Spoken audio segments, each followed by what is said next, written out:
coldness is one thing you want to avoid in a snow scene, which might seem a bit strange, but if the picture looks cold, it's uninviting. And I was told by a gallery owner that they can never sell snow scenes that do not have warmth in them. Just wash this down. Not going to do anything, just a plain flat wash. Shouldn't leave spaces. There we go. And when we get down to where the snow is, again, I'm going to use that warm tone. But what I will do is I leave little bits of the pure white just here and there, something like that. So it means I've got some warmth in the foreground area, but also I've got some of the coolness of the snow as well. If you look at snow, it actually does have a whole rainbow of colors in it. When you sit down to paint, whether it's watercolor or oil or acrylic, to me, the whole point is to enjoy yourself. You want to have a pleasant experience. You do not want to sit down and say, today I'm going to paint a masterpiece. This is going to be so great. If you say that, you're asking for trouble. To my taste, you want to have the viewer kind of walk around in your painting and make their own designs up.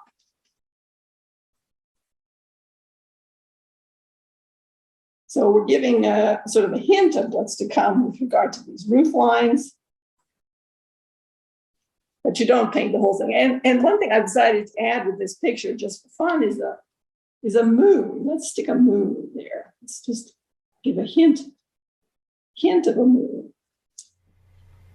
Now, something else that's very nice about watercolor, which I love, is that you can just add water and you can get these interesting blooms, these flows of color, just by dropping in water. You don't really, the paint has already, the work has already been done, if you will.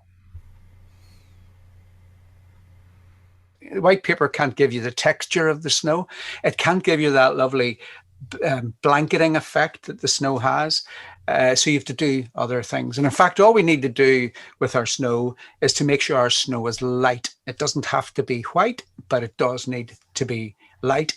Now, if we have a look at the subject, you can see that this is not too far away from where I live, and it's standard snowy subject, I suppose. We don't get a lot of snow in Northern Ireland, so those of you in America who get lots of snow are probably going, "Pah, that's not snow. That's a sharp frost or something." But for us in Northern Ireland, that's sort of about as much as we would get most years, and so therefore we're not really getting the blanketing effect, that lovely sort of where it's almost like pillows of snow sitting around.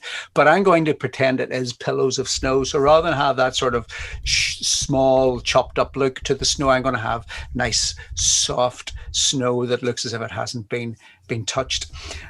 Now, burnt sienna has a few advantages when it comes to adding warmth to your painting. First of all, it has a nice warm tone, depending on the manufacturer. This one's Winsor & Newton, which is quite an orangey burnt sienna, as you can see. Some other, the ones that I know of, there's I think the M. Graham burnt sienna is a little bit more brown than that. I think the Daniel Smith possibly as well. So there will be variations. Unfortunately, burnt sienna is not a fixed standard color. That looks quite strong, but of course it only looks strong because there's a little pull of it there. If I pull that up over the white, you really don't see much more than just a slight staining of the paper. The other advantage of the burnt sienna is that it forms grey with blue.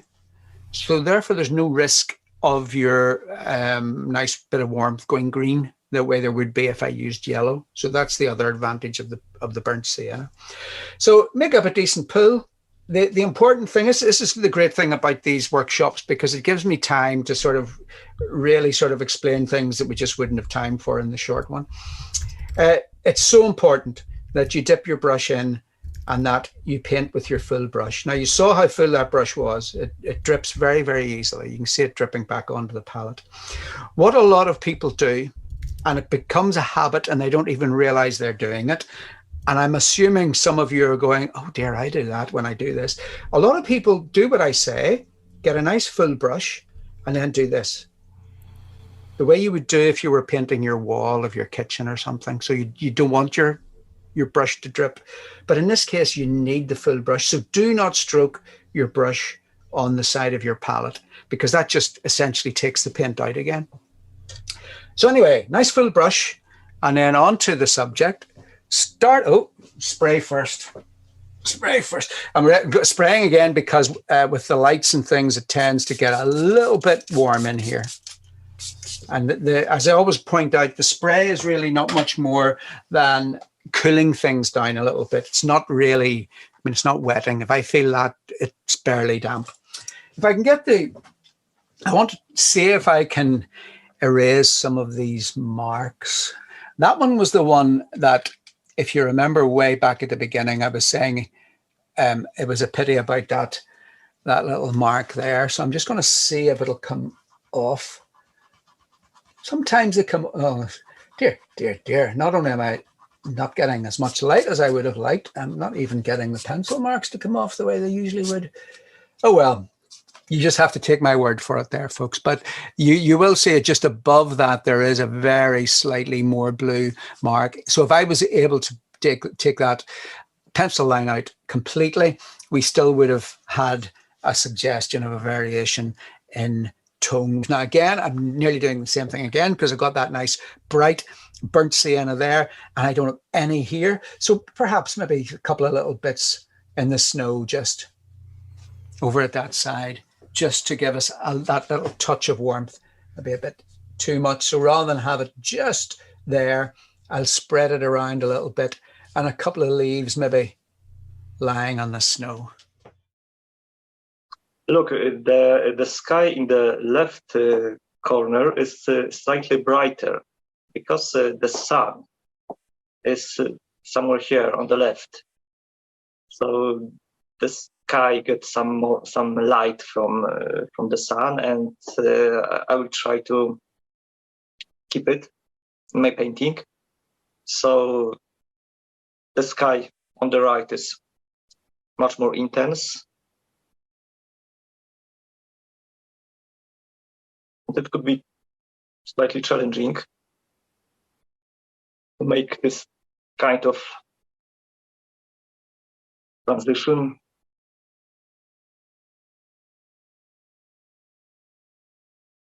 I'm leaving some blue gaps here and there to simulate some snow on the trees, some kind of overhanging and snow on the trees in general.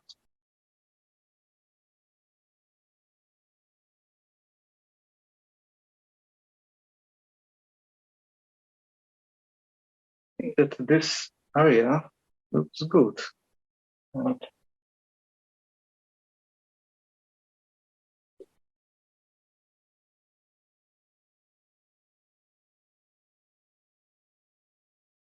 okay.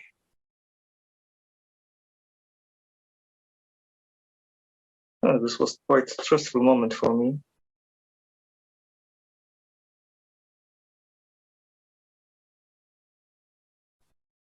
What was most stressful for you? Just getting the right shades.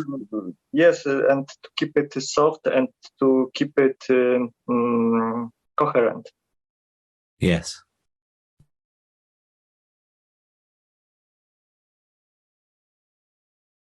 We have another nice shadow here.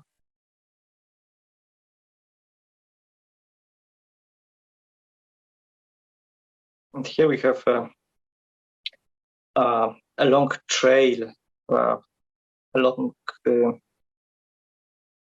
path. I don't know what's the right name for this. Probably someone write a ski here and leave a track, I guess you'd probably call it. Thank you. In general, ski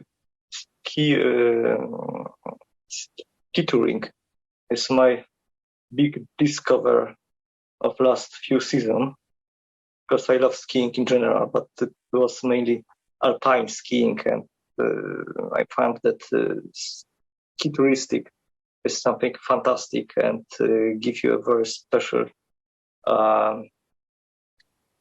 feeling of to be free to. You can easily reach some very hardly